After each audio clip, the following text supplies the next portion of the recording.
இந்த பொண்ணு யாருக்கும் தெரியாத ஒரு ஸ்பை ஏஜென்ட்டா வேலை பார்க்கறாங்க.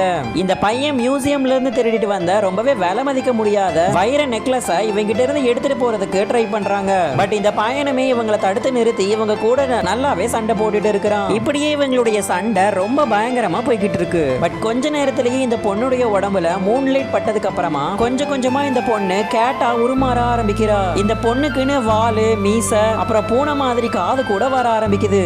அப்புறம் இவளுடைய பூனை பவரை யூஸ் பண்ணி அந்த பையனையும் நல்லா அடிச்சிடுறா. சடனா அந்த இடத்துக்கு இந்த பையன் செட் பண்ண பாடி கார்ட்ஸ் எல்லாருமே வந்து இந்த பொண்ணுக்கு மயக்க ஊசியையும் போட்டு மயங்கவும் வச்சிடுறாங்க.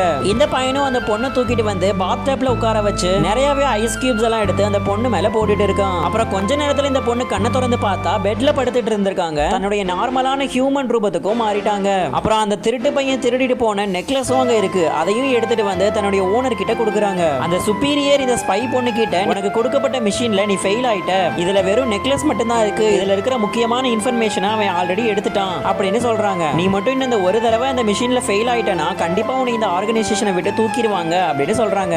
எங்க சேனல்ல வீடியோ பார்க்குற 90% ஆஃப் பீப்பிள் சேனல் சப்ஸ்கிரைப் பண்ணாம தான் பாக்குறீங்க. ஸோ மறக்காம சேனல் சப்ஸ்கிரைப் பண்ணிட்டு இந்த வீடியோக்கு ஒரு லைக்கும் கொடுத்துக்கோங்க.